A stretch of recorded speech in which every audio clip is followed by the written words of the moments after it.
দেখবে দেখবে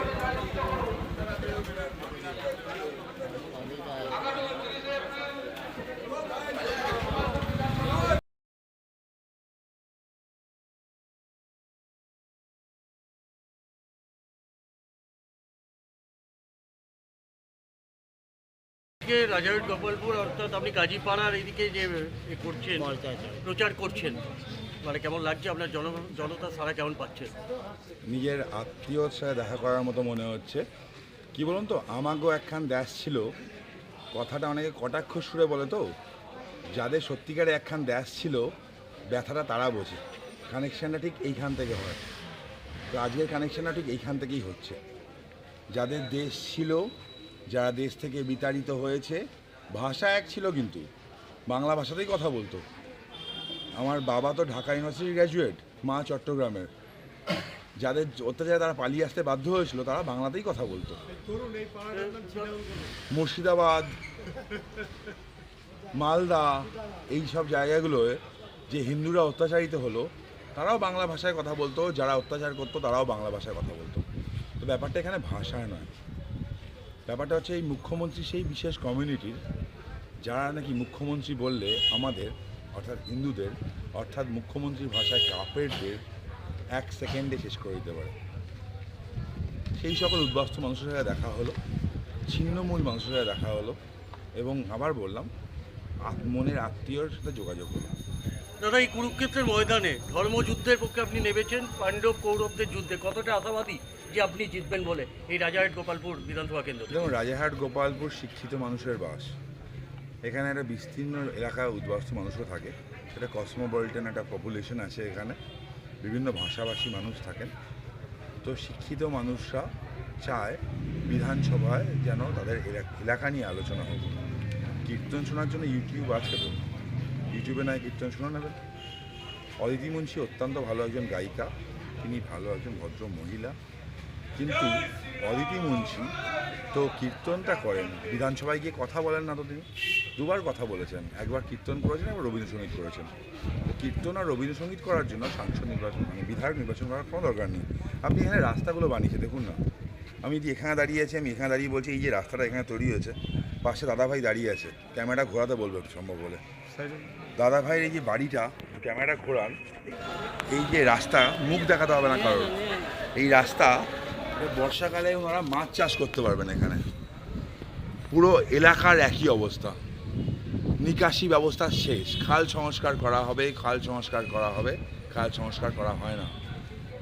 কাজের কথা বলবো, কাজ এখানকার মানুষের নেই, এলাকা বৃদ্ধাশ্রমে পরিণত হয়েছে। চাকরি চুরির কথা বলবো, আচ্ছা কী বলবো বলুন তো, সিবিআই কালীঘাটের কাকুকে মনে আছে তো আপনার? কালীঘাটের কাকুর কথায় চাকরি চুরির এজেন্ট হচ্ছে দেবরাজ চক্রবর্তী। কালীঘাটের কাকু তার বয়ান দিয়েছে, তার রিপোর্ট কলকাতা হাইকোর্টে জমা আছে। বিভিন্ন সময় বিভিন্ন দুর্নীতি, সিন্ডিকেট রাজ, এগুলোতে ছেয়ে গেছে এলাকা। মধ্যবিত্তরা ফ্ল্যাট কিনতে যায়, বিলো কোয়ালিটির ফ্ল্যাট পায়, প্লাস তার স্কোয়ার ফিট হিসেবে টাকা একটা এই সিন্ডিকেটগুলো চলে যায়। এই দেবরাজ ঘনিষ্ঠ কিছু কাউন্সিলার্সও আছে, তাদের কথাও আপনারা জানেন না, চলো নাম নিয়ে বলছি। রাখাল, সেদিনকার ছোকরা ছিল তো সিভিক পুলিশ, তাই না? তো সিভিক পুলিশ থেকে এত টাকা সম্পত্তি কোত্থেকে আসলো? সিভিক পুলিশের কত ইনকাম যে বিদেশ ভ্রমণে যায়, কাউন্সিলর হয়ে কী এমন করে নিল? চিন্তা করবেন না, খাতা খুলবো, অনেকের খাতা খুলেছি, এদের খাতাও খুলবো। দাদা, এত এনার্জি পাচ্ছেন কি করে যে এত ঘুরছেন সকাল থেকে সন্ধ্যা অবধি, যেভাবে মানুষের সঙ্গে জনসংযোগ পাচ্ছেন, এত এনার্জি করতে গেলে? মানুষের ভালোবাসা এবং পশ্চিমবঙ্গে পদ্ম ফোটানোর আশা। এবার মায়ের পুজো পদ্ম ফুলেই হবে, পশ্চিমবঙ্গের মানুষ ঠিক করে নিয়েছে। আচ্ছা, সবশেষ একটা বলছি, যেভাবে বিজেপি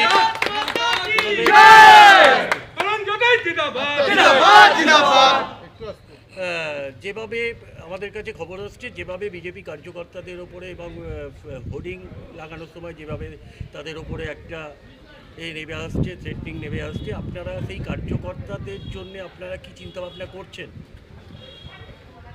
আগামীকাল আমি বাগুইআটি থানায় যাব 12টার সময়, আইসি সাহেবের সাথে দেখা করব। দেখুন, গুন্ডামির জবাব অলওয়েজ গুন্ডামি দিয়ে হবে তা তো নয়। রাজারহাট গোপালপুর শিক্ষিত মানুষের বাস। গুন্ডাদের রাজারহাট গোপালপুর এবার তাড়াবে। এবং এখানকার মানুষদের বলবো, দেখুন, আমার কতগুলো হোর্ডিং ছেড়ে দিয়ে, আমার কতগুলো ব্যানার ছেড়ে দিয়ে আমার মুখ ঢেকে দেবে এত ক্ষমতা কারণ নেই। আমাকে মানুষের কাছে পৌঁছাতে মানা করবে এত ক্ষমতা কারণ নেই। কেবল টিভি বন্ধ করে দিক এলাকার, ইন্টারনেট বন্ধ করে দিক, মোবাইল বন্ধ করে দিক, আমি যাব মানুষের কাছে, সবভাবে যাব। কটা হোর্ডিং ছেড়ে তরুণ যদি আটকানো যাবে না। বিভিন্ন জায়গায় হুমকি মুখে আমাদের কার্যকর্তাকে পড়তে হচ্ছে।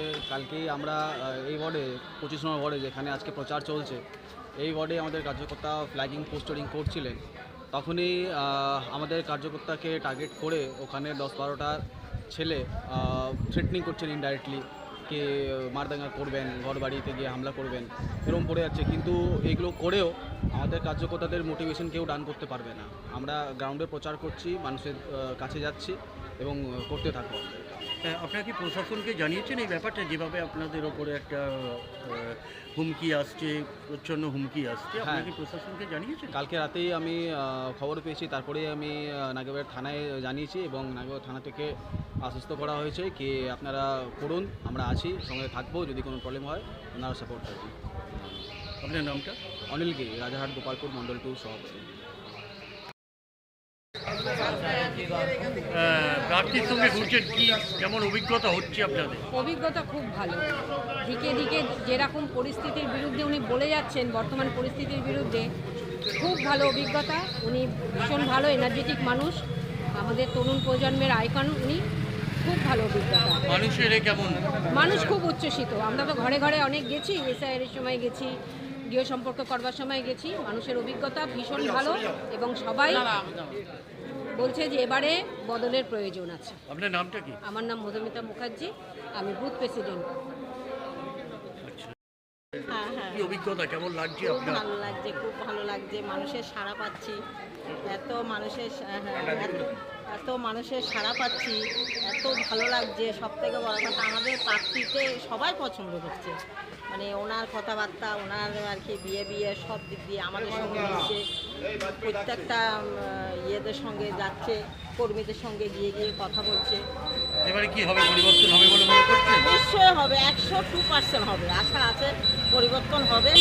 আমরা চোরকে আর চাই না, গরু চোর, কয়লা চোর, বালি চোর আমরা আর চাই না। আমাদের পরিবর্তন অবশ্যই চাই। আমাদের মেয়েদের নিরাপত্তা খুবই প্রয়োজন, খুবই প্রয়োজন। আমাদের মেয়েদের নিরাপত্তা আমরা হারিয়ে গেছে বাংলা থেকে, ঠিক আছে? ওই জন্য আমার নাম হচ্ছে মিঠু ভট্টাচার্য, আমি বুথ সভাপতি। গোপালপুর বিধানসভার যারা নির্বাচক, ভোটার্স, সকলকেই ধন্যবাদ। এটা একটা সল্টলেক নিউ টাউনের দমদম এয়ারপোর্টের কাছাকাছি বিধানসভা। এখানে অনেক মধ্যবিত্ত, ভদ্র, শিক্ষিত মানুষ বাস করেন এবং আমি ব্যক্তিগতভাবে কেন্দ্রীয় সরকারের এবং রাজ্য সরকারের সাথেও কাজ করেছি, যেখানে আমার নির্বাচনে প্রিসাইডিং অফিসার হিসাবেও কাজের অভিজ্ঞতা রয়েছে। এবং এখন আমি বিজেপির কার্যকর্তা হিসাবে নয়, আমার যে ধরনের অভিজ্ঞতা হলো খুবই নিন্দাজনক যে কাজীপাড়া, নাগেরবাজার এই এলাকায় যারা বিজেপির কর্মকর্তাদের উপরে, কার্যকর্তাদের উপরে প্রচারে ভয় দেখানোর জন্য যে কাজ করছে, তার আজকে ধন্যবাদ জানাচ্ছি। রাজারহাট গোপালপুর বিধানসভার বিজেপির যে প্রার্থী অ্যাডভোকেট তরুণজ্যোতি তেওয়ারি, উনি আজকে নাগেরবাজার থেকে শুরু করে বিএলডি বাগান, কাজীপাড়া, কবি নবীন সেন রোড, সর্বহারাপল্লী এবং গোরক্ষবাসী রোড, এইসব বিভিন্ন এলাকায় মানুষের কাছে গেছেন এবং কথা শুনেছেন এবং অভূতপূর্ব সাড়া পেয়েছেন। উনি একটা বিশিষ্ট আইনজীবী এবং পরিচিত মুখ, কিন্তু তবুও ওনাকে যেভাবে ভারতীয় জনতা পার্টি এবং প্রধানমন্ত্রী মোদির প্রতি যে যুদ্ধকালীন সারা বিশ্বে যে এখন যুদ্ধ চলছে, এই একটা সমস্যার মধ্যেও যেভাবে ভারতবর্ষের মানুষ আস্থা রেখেছে, আমি আশা করি যে তরুণজ্যোতি তেওয়ারিকে বিপুল ভোটে এখানকার মানুষেরা, আমি যে ধরনের রেসপন্স দেখেছি তাতে বিপুল ভোটে উনি জয়যুক্ত হবেন। এবং যারা তৃণমূলের যে প্রার্থী ছিল, দেখুন তৃণমূলের প্রার্থী বলে কিছু নেই এখানে, তো মানে অদিতি মুন্সি উনি একটা দেবরাজ, যে আসলে অদিতি মুন্সিকে সামনে রেখে নানা ধরনের অসামাজিক কাজকর্ম চলে এবং তার সাথে কিছু অসামাজিক লোক পুষছে। এছাড়া এখন এইসব এলাকায় অসামাজিক লোক ছাড়া কোনো ভদ্রলোক এখন আর কেউ তৃণমূল প্রকাশ্যে করে না, তার দলের থেকে সরকারের থেকে কিছু স্বার্থ না থাকবে।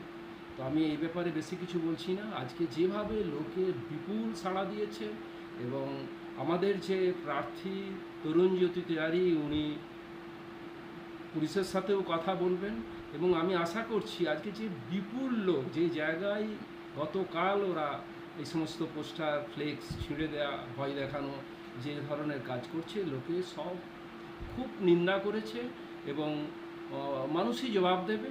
শুধু রাজারহাট গোপালপুর নয়, পশ্চিমবাংলায় একটা পরিবর্তন হবে এবং যদি ভারতবর্ষের কেন্দ্রে যারা সরকারে রয়েছেন, একবার বামেদের 34 বছর এবং বামেদের 34 বছরের পরে এখন যে মানে তৃণমূলের 15 বছর, মানুষ আর সহ্য করতে পারছে না। কোনো মানে একবারে পুরোপুরি ব্যর্থ দল বলে কিছু নেই, শুধু কিছু সমাজবিরোধীদের দিয়ে এবং পিসি ভাইপো পশ্চিমবাংলায় একটা অসুরের রাজত্ব চালাচ্ছে। আপনি নিশ্চিত থাকুন যে পশ্চিমবাংলার মানুষ উপযুক্ত জবাব দেবে এবং শান্তিপূর্ণভাবেই ভোট হবে। 29 তারিখে এখানে ভোট হবে। আপনি দেখবেন যে 2026-এ মমতা ব্যানার্জির আসন সংখ্যা যদি 26-এ নেমে যায়, আপনি অবাক হবেন। আমি নিজে ব্যক্তিগতভাবে যারা বামপন্থী রয়েছেন, কংগ্রেস যারা রয়েছেন, তাদের কাছেও আমি আবেদন করছি, বিভিন্ন বুদ্ধিজীবী যারা, এনজিওস যারা সমাজসেবার সাথে যুক্ত, আমি নিজেও সমাজসেবার সাথে বিভিন্ন এনজিওসের সাথে যুক্ত, ভারত সরকারের মহিলা ও শিশু উন্নয়ন দপ্তর, সমাজ কল্যাণ হিসাবে বিহার, আন্দামান নিকোবর, আসাম এইসব জায়গাতে কাজ করেছি এবং পশ্চিমবাংলাতেও কাজ করেছি। আমি দৃঢ় বিশ্বাস যে এখানকার প্রার্থী, বিজেপির যে প্রার্থী, পদ্মফুল চিহ্নে মানুষ যেভাবে তাকে দিয়েছে, তাতে বিপুল ভোটে জয়যুক্ত হবে। Thank you sir.